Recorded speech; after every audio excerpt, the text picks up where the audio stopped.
Kaisar Pedang yang Mengejutkan. Bab 6001. Selama itu ditujukan kepada para pendekar di wilayah utara, aku akan mengerahkan seluruh kekuatanku hingga tanggal tertentu. Zhao Yuxi menepuk dadanya dan berkata dengan penuh tekad. Lin Bai berkata, sangat sederhana, berikan saja kami lokasi dan petunjuk para pendekar klan Nanshan di wilayah utara. Serahkan sisanya kepada kami. Zhao Yuxi mengangguk diam-diam ketika mendengar kata-kata itu, masalah ini sederhana.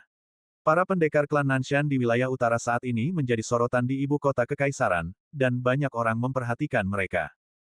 Menemukan lokasi mereka, aku tidak seharusnya berani.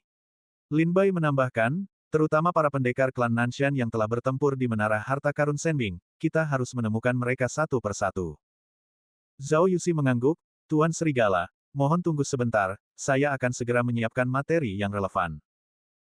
Lin Bai berkata lagi, alasan mengapa saya mengumpulkan informasi melalui Anda dan bukan melalui mata dan telinga keluarga Chen adalah karena saya berharap masalah ini tidak akan diketahui oleh orang luar. Cao Yuxi mengangguk, tenang saja, Tuan Serigala, hanya kami berempat yang tahu tentang masalah ini.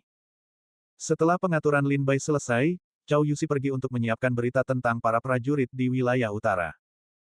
Dan alasan terpenting mengapa Lin Bai melewati jaringan berita restoran Hongtian, yang juga merupakan jaringan berita bagian lama Istana Pangeran Hong, adalah agar masalah ini tidak diketahui orang lain. Bagian lama Istana Pangeran Hong berada dalam kegelapan ibu kota kekaisaran, dan hanya sedikit orang yang dapat menyadari kekuatan bagian lama Istana Pangeran Hong. Banyak keluarga dan sekte di ibu kota kekaisaran percaya bahwa Istana Pangeran Hong telah hancur selama bertahun-tahun, dan bawahannya, sumber daya, dan koneksinya telah tersebar. Tetapi mereka tidak pernah menyangka bahwa bukan hanya bagian lama Istana Pangeran Hong tidak bubar, tetapi jaringan beritanya menjadi semakin padat. Tidak lama setelah Zhao Yuxi pergi, dia kembali lagi dan menyerahkan selembar kertas kepada Lin Bai. Ini adalah berita tentang jejak para prajurit dari klan Nanshan di wilayah utara hari ini. Tuan Serigala, silakan lihat. Lin Bai membuka kertas itu, dan Chen Yule serta Yi Song juga menatapnya dengan khawatir. Setelah membacanya, Lin Bai menyerahkan kertas itu kepada Chen Yule dan Yi Song secara bergantian. Saat Lin Bai dan yang lainnya membaca berita itu, Zhao Yuxi berkata, pasukan klan Nanshan dari wilayah utara datang ke ibu kota untuk merayakan ulang tahun Kaisar Chu. Ada lebih dari 300 orang. Petik 2. Di antara mereka, terdapat 2 ahli alam buah Dao Daluo, dan 51 ahli alam buah Dao Tai. Para pendekar lainnya di alam Taois adalah pendekar biasa dari klan Nanshan, dan mereka termasuk dalam misi untuk menyaksikan keseruan tersebut. Cao Yuxi berhenti sejenak, lalu melanjutkan, para pendekar yang bertarung di gedung Harta Karun Senbing hampir semuanya adalah 51 pendekar alam Tai Dao Guo. Mereka juga merupakan talenta terbaik dari klan Nanshan di wilayah utara, dan kekuatan mereka luar biasa. Setelah kertas itu diedarkan di tangan Yi Song dan Chen Yule, kertas itu kembali ke tangan Lin Bai. Lin Bai melihat nama-nama 51 pendekar alam Tai Dao Guo di kertas itu, klan Nanshan dapat mengirimkan lebih dari 50 pendekar alam Tai Dao Guo. Ini agak aneh. Meskipun klan Nanshan adalah kekuatan teratas di wilayah utara, jika mereka ingin membina lebih dari 50 talenta di alam Tai Dao Guo sekaligus, sumber daya klan Nanshan mungkin tidak mampu melakukannya. Lin Bai langsung memahami masalahnya. Chen Yule mengangguk berat, kata-kata kakak Lin masuk akal. Meskipun keluarga Chen memiliki banyak kesombongan, mereka membutuhkan terlalu banyak sumber daya untuk menembus alam Tai Dao Guo, dan mereka tidak dapat menyerang begitu banyak orang. Dia tertawa, ada lebih dari 50 pendekar alam Tai Dao Guo, dan mereka semua adalah murid generasi muda. Bahkan jika masing-masing dari mereka membutuhkan 100.000 giok abadi untuk menembus alam Tai Dao Guo, 50 orang masih membutuhkan 5 juta giok abadi. Jangan bicara tentang klan Nanshan di wilayah utara, bahkan keluarga Chen di tanah yang subur pun tidak dapat menghasilkan begitu banyak giok peri sekaligus. Setelah Chen Yule selesai berbicara, Yi Song juga mengerutkan kening, dan menambahkan, benar, Sekte Tianxian juga tidak bisa melakukan ini. Cao Yuxi mengerutkan kening, merenung sejenak, apa maksud kalian bertiga? Chen Yule melanjutkan, seseorang bersembunyi di misi klan Nanshan, menyamar sebagai pendekar dari misi klan Nanshan, dan pergi ke ibu kota kekaisaran untuk merayakan ulang tahun Kaisar Chu. Zhao Yuxi menyipitkan matanya, dan melalui analisis Lin Bai dan yang lainnya. Dia juga merasa bahwa masalahnya tidak sesederhana itu. Lin Bai terkekeh dan berkata, seperti yang dikatakan Zhao Yuxi sebelumnya, perang telah dimulai. Zhao Yuxi mengangguk, Aku akan menyelidiki masalah ini secara detail, dan menyelidiki asal-usul para prajurit dari misi klan Nanshan di wilayah utara. Namun, kekuatan bagian lama Istana Pangeran Hong terbatas. Mereka masih bisa menimbulkan beberapa masalah di ibu kota kekaisaran, tetapi akan lebih sulit untuk meninggalkan ibu kota kekaisaran. Jika Anda ingin menyelidiki asal-usul spesifik dari misi para prajurit klan Nanshan, saya khawatir Departemen Zhao Xing perlu mengambil tindakan. Ketika Zhao Yuxi mengatakan ini, dia tanpa sadar menatap Lin Bai. Lin Bai tahu maksud Zhao Yuxi, dan sekarang Yang Mulia Chen Wang berada di bawah kendali Zhao Xingxi. Aku akan mencari cara untuk memberitahu Yang Mulia Chen Wang tentang masalah ini, jawab Lin Bai. Itu yang terbaik, Zhao Yuxi mengangguk, dan berkata, sekarang ada 7 pendekar dari klan Nanshan di wilayah utara, yang berada di sini untuk bersenang-senang di Istana Bulan. Mereka semua adalah pendekar tingkat rendah dari alam Taiyi Dao Guo, dan beberapa dari mereka telah bertarung di Gedung Harta Karun Senbing. Masing-masing. Zhao Yuxi menyebutkan nama ketujuh orang itu satu persatu, dan Lin Bai menatap nama-nama pendekar klan Nanshan di kertas itu. Baiklah, mari kita mulai dengan ketujuh orang ini dulu. Lin Bai meremas kertas di tangannya. Detik berikutnya, Lin Bai berdiri dari bangku, dan sosok serta wajahnya mulai berubah. Dia mengeluarkan topeng emas dari tas penyimpanan dan memakainya di wajahnya. Baik Chen Yule maupun Yi Song melirik ke samping dengan rasa ingin tahu, dan melihat ukiran bunga di topeng Lin Bai. Sebuah mawar yang diukir dari emas. Saat ini, Lin Bai mengenakan jubah hitam, rambut panjangnya terurai di belakang punggungnya, dan topeng emas di wajahnya bersinar dengan tekstur keemasan di bawah cahaya lilin. Topeng emas itu awalnya memberikan kesan agung dan menindas, tetapi ada ukiran mawar yang mempesona di topeng itu, yang membawa distorsi yang tidak harmonis pada topeng ini. Kekuasaan dan penindasan topeng emas, dan ukiran mawar yang tidak sesuai dengan topeng membuat topeng ini penuh dengan rasa distorsi, misteri, dan keanehan. Qiang Wei, ketika Chen Yule dan Yi Song melihat ada ukiran di topeng Lin Bai, hati mereka langsung tenang. Melihat Lin Bai telah selesai berganti pakaian, Chen Yule dan Yi Song segera mengeluarkan topeng emas dan memakainya di wajah mereka. Ketiganya mengenakan topeng emas secara bersamaan, semuanya mengenakan jubah hitam, dengan rambut panjang dan selendang, dan berdiri di ruangan itu. Suasana aneh yang penuh distorsi dan misteri memenuhi seluruh ruangan dengan tekanan yang mencekik. Zhao Yuxi melihat perubahan mendadak dalam temperamen ketiga orang itu, hatinya bergetar, dan bulu kuduknya berdiri. Zhao Yuxi menatap topeng emas di wajah ketiga orang itu. Ekspresi mereka tanpa emosi dan penuh dengan kedinginan. Di bawah lubang mata topeng itu terdapat sepasang mata yang acuh tak acuh. Ukiran, mawar, bunga mawar, dan narsisus pada topeng itu tidak sesuai dengan topeng emas yang hikmat dan misterius ini, tetapi kombinasi keduanya sungguh mencekam. Selamat untuk kalian bertiga. Zhao Yuxi menangkupkan tangannya dan berkata, jika rencana kalian berhasil, Zhao Xingxi pasti tidak akan tinggal diam. Kalian harus berhati-hati. Setelah rencana berhasil, jika kalian menghadapi pengepungan kuat dari wilayah utara dan melarikan diri ke tenggara Istana Bulan, aku akan mengatur prajurit untuk membimbing kalian. Ketiga orang yang mengenakan topeng emas itu membungkuk kepada Zhao Yuxi tanpa mengucapkan sepatah kata pun. Detik berikutnya, sosok ketiga orang itu menghilang ke dalam ruangan secara bersamaan. Melihat ruang pribadi restoran yang kosong, Zhao Yuxi menarik napas dalam-dalam, betapa beruntungnya negara Chu memiliki 3 talenta tak tertandingi. Bulan purnama bersinar terang, dan angin malam terasa sejuk. Istana Bulan diterangi dengan gemerlap, suara orkestra sutra dan bambu terdengar tanpa henti, dan banyak perahu berjejer di sungai yang panjang. Gadis-gadis Yingying dan Yan Yan mengelilingi para pangeran dari keluarga bangsawan, mengagumi cahaya bulan dan lentera, menikmati kebahagiaan mereka.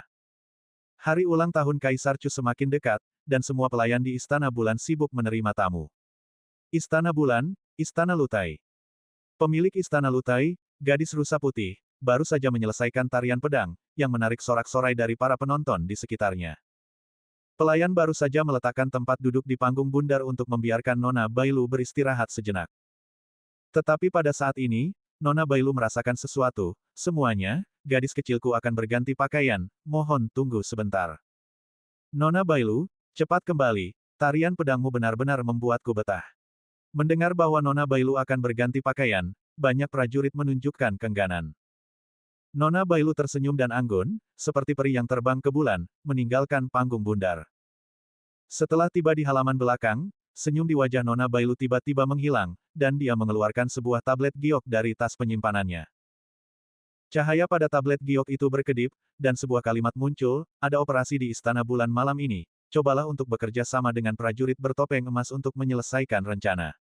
Ada aksi, ada rencana. Nona Bailu mengerutkan kening dalam-dalam, merasa sedikit terkejut ketika tiba. Rencana siapa ini? Siapa yang beraksi? Apakah dari rumah Pangeran Hong kita? Nona Bailu memiliki banyak pertanyaan di benaknya. Tetapi kata-kata yang muncul di tablet giok itu tidak mengungkapkan informasi lebih lanjut. Hanya memberitahu Nona Bailu bahwa sekelompok prajurit bertopeng emas akan beraksi, tetapi apa rencananya? Dengan siapa mereka akan berurusan? Nona Bailu bahkan tidak tahu. Apakah ada murid Sekte Iblis Pedang Terbang di kolam itu? Apakah tidak ada yang mengurusnya? Aksi sekarang. Nona Bailu menghela napas, menggelengkan kepalanya, diam-diam menyimpan lempengan giok itu, pergi ke kamar tidur untuk berganti pakaian, lalu kembali ke istana utama. Melihat Nona Bailu kembali, banyak prajurit di gedung utama bersorak. Begitu Nona Bailu kembali, dia mendengar suara gemuruh yang keras. Istana Lutai berguncang hebat. Datang, secepat ini. Aku baru saja mendapat kabar. Belum siap. Nona Bailu tampak sedikit bingung. Siapa yang berani membuat masalah di Istana Bulan?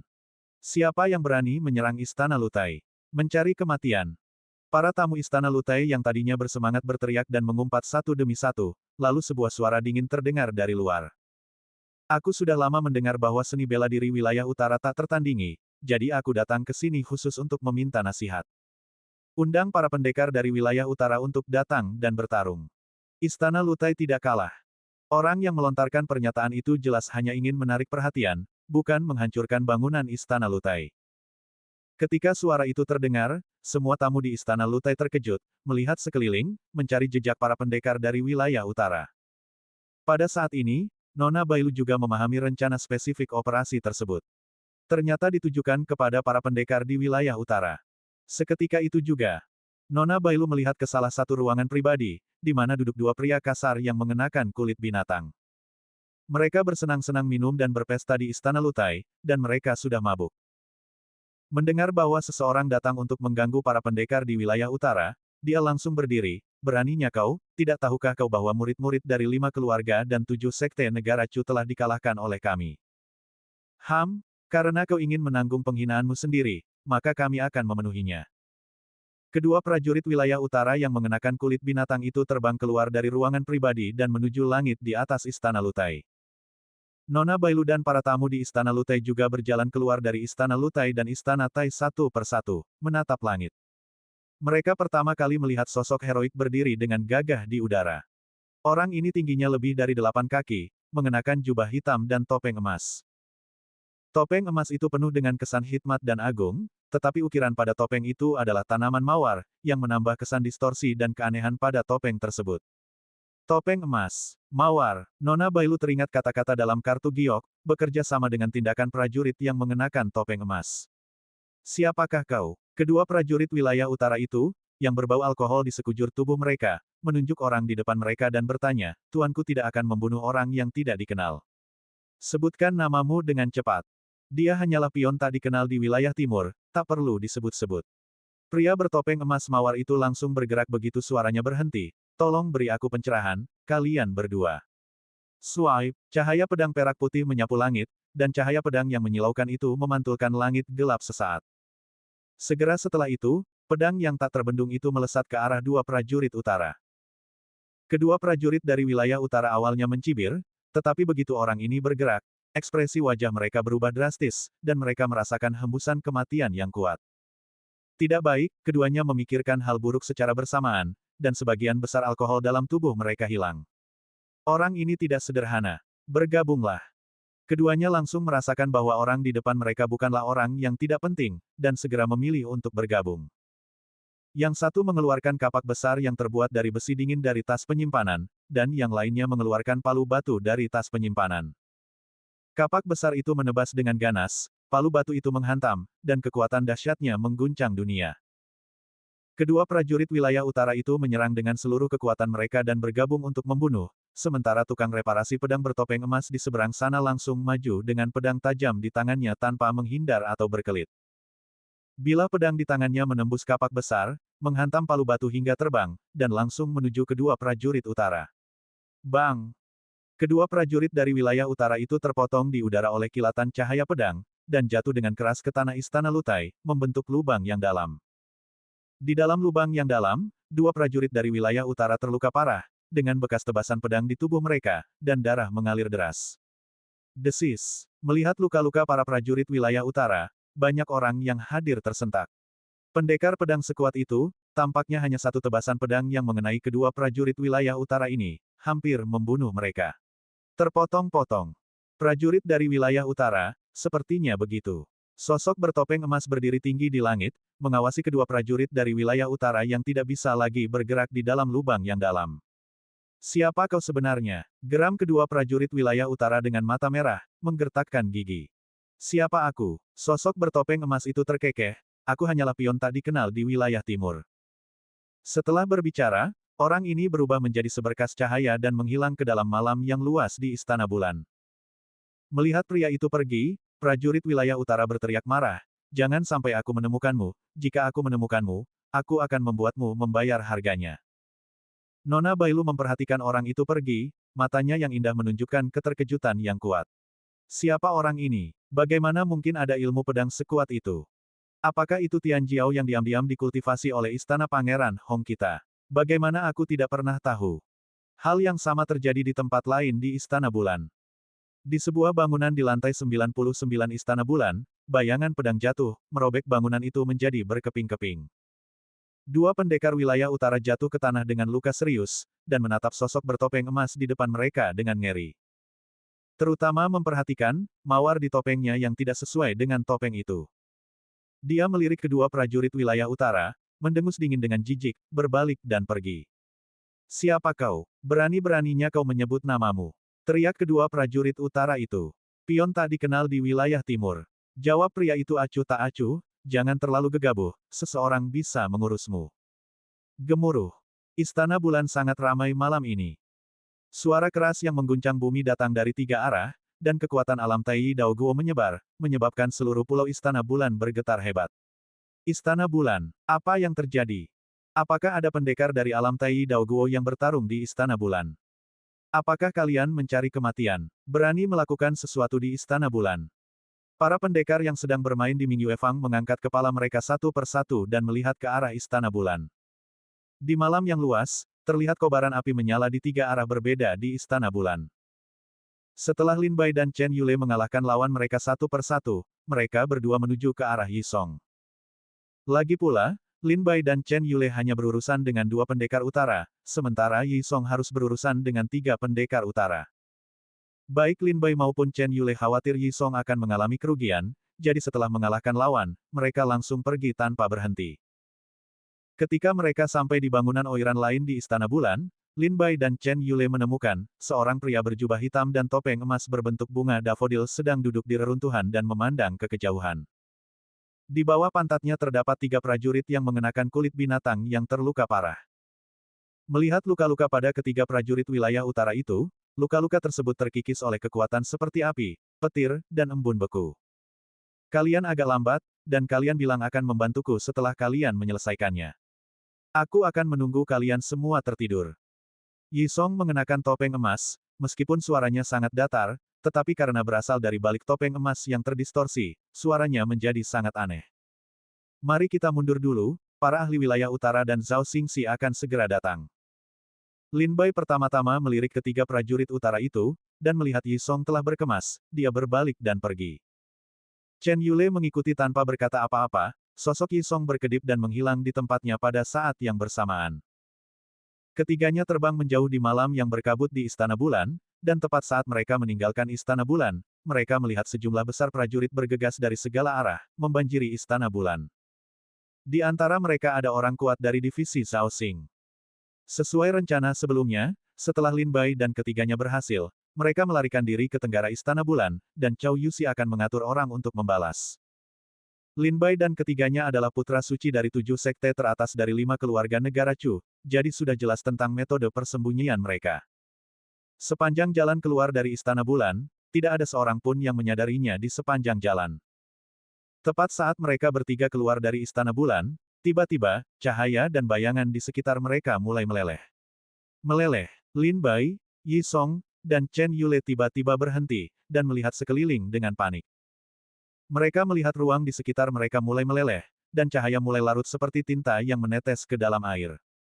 Semua warna di seluruh dunia perlahan menyebar, seolah-olah kekuatan misterius lain menarik mereka menjauh dari dunia asalnya. Seseorang mengikuti kita, kata Chen Yule dengan suara rendah. Alam apa? Yi Song mengerutkan kening. Lin Bai berkata dingin, cara menarik diri dari dunia seperti ini, kurasa setidaknya dibutuhkan seseorang yang kuat dengan alam Hunyuan Daoguo. Seorang ahli di atas tingkat Hunyuan Daoguo. Mereka bertiga merasa sedikit merinding ketika memikirkan orang kuat di tingkat itu. 3 boneka kecil, berani bertarung di Istana Bulan. Tepat pada saat ini, sebuah suara yang mendominasi bergema di sekitar mereka bertiga. Saat suara itu datang, Lin Bai dan Yi Song ketakutan. Ketiganya langsung teringat legenda yang beredar di Mingyue Fang. Konon, banyak orang luar yang ingin bermain-main di Mingyue Fang, ibu kota kerajaan Chu. Sungai Bulan di Mingyue Fang diciptakan oleh 2 master dari luar dunia untuk memperebutkan Oiran. Di Mingyue Fang, ada desas-desus tentang monster tua yang bermain-main dengan manusia biasa, tetapi banyak prajurit belum pernah melihat mereka. Kupikir itu hanya desas-desus di pasar, tetapi hari ini ketika Lin Bai dan ketiganya keluar dari Mingyue Fang, mereka dihentikan oleh monster-monster tua ini. Karena kalian berani menyerang di Istana Bulan, mengapa kalian perlu menyembunyikan napas dan bentuk tubuh kalian? Suara itu melanjutkan. Mengapa kalian ingin mengganggu kedamaian Laosu dengan melakukan sesuatu di Istana Bulan? Lin Bai tidak melepas topengnya, tetapi menangkupkan tangannya dan berkata, para prajurit wilayah utara bertindak sembrono di ibu kota kerajaan, sengaja menimbulkan ketidakstabilan perbatasan wilayah timur dan wilayah utara. Aku menunggu sampai aku tak berdaya, jadi aku mengubah penampilanku dan datang untuk memberi pelajaran kepada para pendekar wilayah utara. Setelah pria itu mendengar ini, dia terdiam sejenak. Murid-murid dari 5 keluarga dan 7 sekte negara Chu tidak sebaik generasi berikutnya, dan bahkan beberapa pendekar dari wilayah utara pun tidak bisa menandinginya. Lalu mengapa kau ingin mengubah penampilanmu? Karena kau ingin melampiaskan amarahmu kepada para pendekar wilayah timur, bukankah lebih baik datang ke sini dengan cara yang adil? Lin Bai menjawab dengan jujur, aku khawatir identitas kami bertiga tidak mudah terungkap, kalau tidak, itu hanya akan menimbulkan lebih banyak masalah. Suara tua itu kembali terdiam, apakah kalian putra suci dari 5 keluarga dan 7 sekte Chu? Lin Bai dan Chen Yule terkejut mendengar ini, dan saling pandang. Kalau begitu, sepertinya kau adalah penguasa serigala. Pria itu tertawa, Lin Bai, apa yang telah kau lakukan hari ini layak disebut Markis Serigala. 2 orang di sekitarmu seharusnya Chen Yule dan Yi Song, kan? Kalian berdua juga tidak kalah hebat, kalian jauh lebih baik daripada junior di sekte dan keluarga kalian. Pria itu terus memuji beberapa kata. Lin Bai dan Chen Yule mengerutkan kening. Mungkinkah mereka tidak cukup pandai berpura-pura? Bagaimana Zhao Yuxi bisa mengenalinya? Bisakah senior misterius ini mengenalinya? Mendengar bahwa pihak lain telah mengenali identitasnya, Lin Bai tidak lagi bersembunyi, dan dengan murah hati melepas topengnya, memperlihatkan wajah aslinya. Memang benar bahwa para pendekar di wilayah utara terlalu banyak menipu orang, dan karena perintah Yang Mulia Kaisar Chu, kita tidak bisa bertindak, kalau tidak kita tidak akan melakukan kesalahan seperti ini. Lin Bai menghela napas. Kaisar Chu melakukan hal yang benar. Sekarang kalian tidak boleh memperhatikan para pendekar wilayah utara, kalau tidak kalian hanya akan jatuh ke dalam perangkap para pendekar wilayah utara. Biarkan saja mereka. Pria itu berkata sesuatu terlebih dahulu, lalu berkata, tapi kalian bertiga boneka kecil melakukan hal yang benar, karena kalian tidak bisa keluar secara terang-terangan, maka bermainlah dengan kotor. Hei, orang tua ini sangat menyukai kepribadian kalian. Selama kalian berada di Mingyue Fang mulai sekarang, saya, seorang lelaki tua, akan melindungi kalian. Selama kalian berada di wilayah Mingyue Fang, bahkan jika kekuatan supernatural yang hebat datang, orang tua ini akan menjaga kalian tetap aman. Jika perlu, panggil nama orang tua ini. Nama saya, Dao Xuanzi. Dao Xuanzi. Ketika Chen Yule dan Yi Song mendengar 3 kata ini, mereka ketakutan dan ekspresi mereka berubah drastis. Pergilah, mereka yang mengejar kalian, aku akan membantu kalian menghentikan mereka. Setelah suara Dao Xuanzi terdengar, ruang asing yang menutupi Lin Bai dan yang lainnya mulai menghilang. Cahaya dan bayangan yang meleleh memulihkan penampilan dengan kecepatan yang terlihat oleh mata telanjang. Lin Bai bertiga muncul kembali di luar Istana Bulan, dan mereka bertiga menggunakan kemampuan tubuh mereka secara bersamaan, dan melarikan diri menuju luar Istana Bulan. Saudara Chen, Saudara Yi, apakah kalian mengenal Daok Xuanzi, senior ini? Lin Bai baru menyadari bahwa setelah mendengar nama Daok Xuanzi, ekspresi Chen Yule dan Yi Song berubah tanpa disadari. Ya, Chen Yule mengangguk serius, aku benar-benar tidak menyangka akan bertemu senior ini di Mingyue Fang. Yi Song berkata, Saudara Chen, jika tidak salah, dia pasti senior dari Sekte Dao Xiantian. Daomen bawaan, Dao Xuanzi. Seorang ahli Sekte Taois. Lin Bai sedikit ngeri di dalam hatinya. Dia tidak pernah menyangka akan bertemu dengan seorang master dari Sekte Taois Xiantian di Mingyue Fang. Sekte Dao bawaan, salah satu sekte kuno yang tidak peduli dengan dunia. Meskipun mereka tidak mudah memasuki dunia, tidak ada yang akan meremehkan kekuatan mereka. Karena mereka yang diterima sebagai murid oleh Sekte Taois Xiantian harus memiliki alam Taiyi Dao Guo dengan kekuatan kultivasi terendah. Bukankah Sekte Taois Xiantian bukan bagian dari dunia? Lin Bai bertanya dengan penasaran. Siapa bilang Sekte Taois Xiantian bukan bagian dari dunia? Chen Yule balik bertanya dengan mengerutkan kening. Ada desas-desus bahwa ibu kota kekaisaran seperti itu, dan banyak buku kuno juga mencatatnya seperti itu. Lin Bai juga mengerutkan kening. Mungkinkah catatan dalam buku-buku kuno itu salah? Baik Chen Yule maupun Yi Song menggelengkan kepala, bukannya Sekte Xiantian Dao terputus dari dunia, tetapi sekte-sekte kuno di alam iblis telah sepakat bahwa tidak perlu mengungkapkan identitas dan lokasi sekte tersebut. Bahkan jika murid-murid sekte ingin memasuki dunia, mereka seharusnya tidak mempublikasikan keberadaan sekte tersebut ke dunia luar. Lin Bai mengerutkan kening, mengapa kekuatan kuno di dunia iblis memiliki pemikiran seperti itu? Yi Song menggelengkan kepala dan berkata, kalau begitu aku tidak tahu, aku memiliki leluhur di Sekte Tianxian, dan aku cukup beruntung untuk menyembah Xiantian Daomen untuk beberapa waktu. Petik 2. Tapi sayang sekali leluhur itu tidak mendapatkan persetujuan dari Sekte Xiantian Dao. Dia hanyalah murid luar. Setelah berlatih selama ribuan tahun, dia diusir dari Sekte Xiantian Dao dan kembali ke Sekte Dewa Abadi. Semakin Lin Bai mendengarkan, semakin bingung dia. Taoisme bawaan dan kekuatan tersembunyi lainnya di dunia iblis tampaknya tersembunyi sangat dalam. Aku tidak tahu mengapa mereka memilih metode ini untuk mendirikan sekte.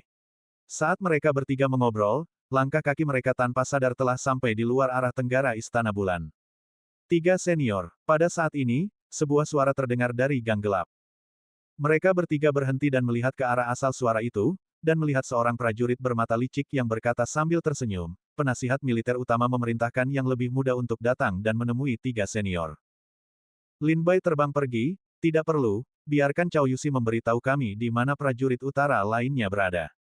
Malam ini, kita berkemas bersama. Prajurit itu terkejut sejenak, lalu mengeluarkan token transmisi suara khusus dan mengirimkannya ke batu Cao Yu. Setelah beberapa saat, prajurit itu mengeluarkan pena dan kertas, dan dengan cepat mencatat lokasi prajurit-prajurit utara lainnya. Lin Bai mengambil kertas itu dan melihatnya lagi, dan lokasi para pendekar di wilayah utara telah sedikit bergeser. Kota Timur, Kota Selatan, Kota Utara, Kota Barat, ada pendekar dari wilayah utara. 2. Pilih satu arah. Lin Bai menyerahkan kertas itu kepada Chen Yule dan Yi Song masing-masing, meminta mereka untuk memilih terlebih dahulu. Dongcheng, aku sangat mengenalnya.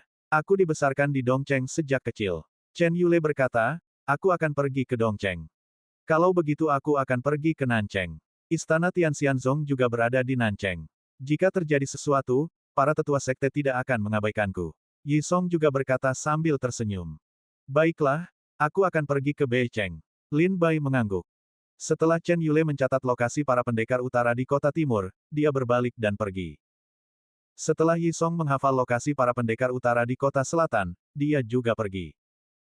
Lin Bai hendak pergi ke kota utara, dan berkata kepada prajurit itu, biarkan Cao Yustone bekerja sama dengan kita dan berikan area di mana para prajurit utara dapat bergerak kapan saja. Tentu saja tidak mungkin bagi para prajurit dari wilayah utara untuk diam di satu tempat ketika mereka bermain di ibu kota kekaisaran. Mereka pasti akan bergerak, jadi sesekali, dapatkan lokasi spesifik. Senior, tolong beri saya petunjuk, penasihat militer telah membuat pengaturan, dan seseorang akan memberi Anda petunjuk spesifik secara teratur. Prajurit itu menjawab. Lin Bai mengangguk, Lin Bai melayang ke langit, dan terbang menuju kota utara. Teknik melarikan diri Dewa Void. Dengan satu pikiran di benaknya, Lin Bai menggunakan metode melarikan diri yang diajarkan oleh Gagak untuk dengan cepat melewati ibu kota kekaisaran. Segera, Lin Bai terbang dari sekitar Ming Yue Fang ke kota utara. Lin Bai bertiga memiliki keterbatasan tenaga, jadi untuk aksi malam ini, mereka tidak akan mengurus para prajurit di kota utara untuk sementara waktu, dan akan membersihkan kota timur, kota selatan, dan kota barat terlebih dahulu. Di Beicheng, di sebuah restoran yang ramai. Konon, restoran ini kaya akan minuman beralkohol yang sangat kuat, yang dikenal sebagai 3 cangkir keabadian, yang artinya, bahkan jika para dewa datang, mereka akan turun setelah minum 3 cangkir. Tentu saja, ini mungkin metode publisitas yang berlebihan dari restoran tersebut. Namun, metode ini memang telah menarik banyak pelanggan ke restoran tersebut. Terutama sebelum dan sesudah ulang tahun Kaisar Chu, begitu banyak prajurit yang datang dan pergi ke ibu kota, banyak orang ingin mencoba restoran ini untuk melihat apakah minuman beralkohol yang kuat itu benar-benar akan terasa setiap 3 cangkir. Ada 4 pendekar dari wilayah utara yang duduk di meja dekat jendela di lantai 7 restoran, menuangkan minuman keras dan mengobrol. Haha, peri macam apa yang menuangkan 3 gelas? Aku sudah minum lebih dari 20 gelas, dan masih belum muntah. Tapi, anggur ini memang sangat kuat, tapi yang mulia telah melebih-lebihkan namanya, bahkan 3 gelas pun tidak bisa membuat siapapun muntah. Keempat pendekar dari wilayah utara ini duduk di dekat jendela, minum anggur keras, dan memandang Feng Yue di luar jendela. Setelah minum beberapa gelas minuman keras, keempat pendekar wilayah utara itu mabuk, memandang keluar jendela dengan mata kabur, dan berkata dengan penuh emosi. Wilayah timur itu bagus. Tidak ada bencana alam di wilayah utara, tidak ada badai salju yang menutupi bumi sepanjang tahun, dan tidak ada hawa dingin yang menusuk. Betapa suburnya tanah ini, betapa melimpahnya sumber daya pertanian, dan bahkan cahaya bulan pun begitu indah. Para pendekar wilayah timur benar-benar beruntung dilahirkan. Semakin banyak keempat pendekar utara itu berbicara, semakin sentimental mereka. Tiba-tiba seseorang mengubah topik pembicaraan dan berkata sambil tersenyum, jika rencana perjalanan kita berjalan lancar, setidaknya sebagian wilayah timur dapat dibagi dan menjadi wilayah kita di wilayah utara. Mendengar ini, ketiga prajurit utara lainnya menyeringai. Sementara mereka berempat mengobrol, mereka tidak menyadari seorang prajurit bertopeng emas menaiki tangga selangkah demi selangkah. Prajurit bertopeng emas itu berjalan ke lantai 7 dan berhenti. Dengan sepasang mata dingin dan kejam di balik lubang mata topengnya, ia mengamati lantai 7 dan menemukan beberapa prajurit yang mengenakan kulit binatang di dekat jendela. Prajurit wilayah utara juga mudah dikenali. Mereka yang mengenakan kulit binatang hampir semuanya adalah mereka. Meskipun prajurit bertopeng emas itu tidak menarik perhatian para prajurit utara, ia menarik perhatian para peminum lain di lantai 7. Mereka semua menoleh dan tertawa, pria ini benar-benar aneh. Topeng emas di wajahnya sebenarnya diukir dengan bunga mawar.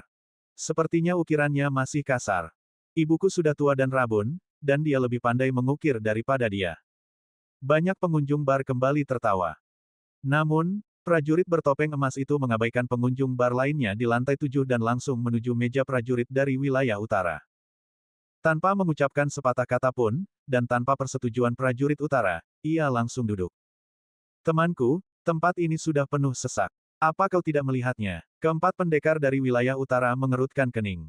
Melihat pakaian aneh pria ini, mereka merasa tidak enak. Aku datang ke sini hari ini karena ingin meminta nasihat dari para pendekar di wilayah utara. Aku tidak mengenal keempat teman ini, siapa yang mau mengajariku? Atau, kalian pergi bersama. Di bawah rongga mata topeng emas mawar, mata Lin Bai yang acuh tak acuh melirik ke arah keempat pendekar dari wilayah utara. Aku sudah lama mendengar tentang tingkah laku para pendekar di wilayah utara, dan aku di sini hari ini untuk meminta nasihat. Aku tidak tahu siapa di antara kalian berempat yang mau bertarung. Atau, kalian berempat pergi bersama. Ekspresi keempat pendekar utara itu langsung berubah ketika mendengar kata-kata itu, dan mereka menoleh untuk melihat pria misterius yang duduk di atas bangku. Dia mengenakan jubah hitam dan topeng emas, yang diukir dengan bunga mawar yang tidak serasi dengan topeng tersebut. Di bawah lubang mata topeng, sepasang mata dingin dan kejam melirik bolak-balik ke arah mereka berempat, seperti pisau yang mengancam akan mencabik-cabik mereka. Orang ini benar-benar Lin Bai yang bergegas ke kota utara. Ekspresi keempat pendekar wilayah utara itu langsung menegang, sudut mata mereka berkedut beberapa kali, dan mereka menatap Lin Bai dengan dingin. Detik berikutnya, keempatnya diam-diam bertukar pandangan, dan tatapan mereka menjadi ganas secara bersamaan. Karena kau di sini untuk membuat masalah, jangan salahkan kami jika bersikap kasar. Bunuh dia. Keempatnya mengeluarkan senjata sihir dari tas penyimpanan secara bersamaan, dan fluktuasi kekuatan alam Tai Daoguo menyebar dari tubuh mereka, lalu menebas ke arah Lin Bai. Gemuruh. Saat napas kekuatan keempat alam Tai Daoguo menyebar, seluruh restoran bergetar hebat. Untungnya, ada lingkaran sihir di restoran, sehingga tidak akan langsung runtuh. Namun, ada aura kekuatan bertarung di restoran, dan itu juga menyebar, menyebabkan para pendekar yang hadir menoleh ke samping. Apakah ada pendekar alam Tai Daoguo yang bertarung di sini? Kilat. Bukan urusan kita untuk ikut serta dalam pertarungan para pendekar di alam Tai Daoguo. Sejumlah besar pendekar di restoran bergegas keluar, sebagian besar dari mereka adalah pendekar di alam Taoisme. Jika tetap di sini, bukan hanya mereka tidak akan bisa menghentikan perang, tetapi mereka juga akan terluka akibatnya. Melihat keempat orang itu menyerang bersamaan, Lin Bai menendang meja di depannya hingga hancur berkeping-keping, dan memukul salah satu dari mereka di dada dengan punggung tangannya. Puff! Orang itu membuka mulutnya dan memuntahkan seteguk darah, lalu terlempar ke belakang. Dengan suara keras, ia menghancurkan jendela restoran dan mendarat di pasar. Aku akan memotongmu. Seorang prajurit lain dari wilayah utara menyeret pisau besarnya dan menebasnya ke atas kepala Lin Bai. Pada saat pisau besar itu hendak mengenai Lin Bai, sebuah pedang panjang berwarna perak putih terbang keluar dari tas penyimpanan Lin Bai, jatuh ke telapak tangannya, dan menangkis pisau itu. Pedang ini adalah senjata Taois kelas atas yang khusus disiapkan oleh Lin Bai sebelum aksi dimulai. Dalam operasi ini, untuk menghindari pandangan dan pendengaran orang lain, Lin Bai dan Chen Yule tidak berniat menggunakan rahasia keluarga masing-masing kecuali benar-benar diperlukan, jika tidak, mereka akan mudah terlihat. Itulah mengapa Lin Bai secara khusus menyiapkan pedang ini. Setelah menangkis pisau orang itu, cahaya pedang berayun seperti ular perak, dan langsung menusuk dengan pedang terbalik, membuat orang itu terlempar. Kedua pria itu dilumpuhkan satu persatu, dan dua prajurit yang tersisa dari wilayah utara, satu dengan 5 jari membentuk kepalan tangan dan yang lainnya dengan pedang raksasa, menyerang Lin Bai. Kekuatan mengerikan itu segera menghancurkan tempat ini berkeping-keping. Lin Bai, yang mengenakan topeng, tidak dapat melihat ekspresinya, hanya melihat sepasang mata acuh tak acuh di bawah lubang mata topeng, yang berkilat dengan niat membunuh. Dengan tebasan pedang panjang di tangannya, energi pedang yang kejam melesat ke depan, melemparkan keduanya ke udara. Ah! Terdengar jeritan, dan 3 lainnya terlempar oleh pedang Lin Bai, dan mendarat di pasar di bawah. Di pasar di luar restoran, kerumunan selalu ramai, tetapi fluktuasi kekuatan yang tiba-tiba membuat semua orang di pasar mengubah ekspresi mereka. Siapa yang berani melakukan apapun di ibu kota kekaisaran? Lagi pula, ulang tahun Kaisar Chu semakin dekat, dan seluruh kekaisaran sedang dalam pertahanan paling ketat. Saat ini, membuat masalah di ibu kota kekaisaran, bukankah ini sama saja dengan mencari kematian? Sepertinya ada beberapa mayat lagi di api penyucian divisi Shaoxing. Para prajurit di pasar beranjak satu persatu, dan keempat prajurit utara itu jatuh ke tanah, menjerit kesakitan. Meskipun mereka semua terluka, orang yang menembak mereka jelas tidak bermaksud mengambil nyawa mereka, tetapi hanya memberi mereka pelajaran dan membuat mereka terluka parah. Semua orang melirik keempat prajurit utara itu, lalu mengangkat kepala mereka dan melihat ke lantai 7 restoran. Di lantai 7 restoran, ragu-ragu mengingat pertempuran barusan, di depan jendela yang pecah, sesosok berjubah hitam dan topeng emas muncul. Hanya prajurit utara. Sosok itu berdiri di depan jendela, menatap dingin keempat prajurit utara yang terluka parah di jalan. Mendengar ini, keempat prajurit dari wilayah utara merasa sangat tersinggung. Mereka ingin berdiri dan melawan Lin Bai. Tetapi karena luka serius di tubuhnya, mereka sama sekali tidak bisa melawan, jadi mereka hanya bisa menatap Lin Bai dengan dingin, dan bertanya tajam, siapa kau? Pion tak dikenal di wilayah timur. Tak layak disebut. Sosok itu menjawab dingin, karena kau tamu di wilayah timur, bersikaplah baik dan jangan membuat masalah. Kalau tidak, seseorang akan mengurusmu. Hari ini adalah pelajaran bagimu, jika kau berani tidak bertobat lagi, waspadalah akan kematianmu. Setelah Lin Bai selesai berbicara, dia berbalik dan pergi. Sebelum pergi, Lin Bai menepuk tas penyimpanan dengan ringan, dan beberapa harta karun langka terbang keluar darinya, lalu melemparkannya di depan pemilik hotel. Merusak restoran Anda, uang ini dianggap sebagai kompensasi. Setelah Lin Bai selesai berbicara, dia segera pergi. Pemilik restoran mengambil tas penyimpanan dan melihat isinya. Tas itu penuh dengan harta karun langka, yang nilainya sangat tinggi. Belum lagi kompensasi atas kerugian restoran, bahkan jika harus membeli restoran, itu tidak akan menjadi masalah. Setelah meninggalkan restoran, Lin Bai melepaskan diri dari para prajurit yang mengikutinya dan memasuki gang gelap. Senior, penasihat militer utama memerintahkan saya untuk menjemput Anda dan memberitahu Anda, di Sungai Ungu di Kota Utara, ada 3 prajurit dari wilayah utara yang sedang berwisata perahu di danau. Di gang, seorang pria kurus berkata kepada Lin Bai dengan hormat. Begitu, setelah menerima kabar tersebut, Lin Bai langsung pergi ke Zihe di Kota Utara tanpa ragu-ragu. Dan pria kurus itu segera menghilang ke dalam gang setelah menyampaikan pesan. Sungai Zihe adalah sungai buatan kecil di wilayah utara, dengan panjang tidak lebih dari 100 mil dari utara ke selatan. Ada puluhan ribu sungai buatan seperti Zihe di seluruh ibu kota kekaisaran. Zihe digali bersama oleh beberapa keluarga di kota utara untuk menarik para prajurit. Kedua sisi sungai Zihe juga merupakan jalan-jalan terkenal untuk makan, minum, dan bersenang-senang di kota utara. Saat ini, bulan berada di tengah langit, tetapi bagian dalam dan luar sungai Zihe masih terang benderang. Kapal pesiar yang tak terhitung jumlahnya berkeliaran di perairan, dan lilin-lilin yang menyala menerangi seluruh sungai Zihe. Di atap sebuah gedung tinggi di kejauhan, seorang pria bertopeng emas, dengan punggung menghadap bulan purnama, menatap acuh tak acuh ke arah kapal pesiar di Zihanoi. Aku menemukannya. Tiba-tiba, mata Lin Bai berbinar, dan ia tertuju pada salah satu kapal pesiar. Ia melihat seorang pria kasar mengenakan kulit binatang di kapal pesiar itu, berbaring di depan pagar, minum anggur, menikmati angin sepoi-sepoi, dan mengamati pemandangan ramai di kedua sisi Sungai Ungu. Sepertinya sangat mudah menemukan prajurit dari wilayah utara. Lin Bai menyeringai dan berjalan menjauh dari atap bersama angin.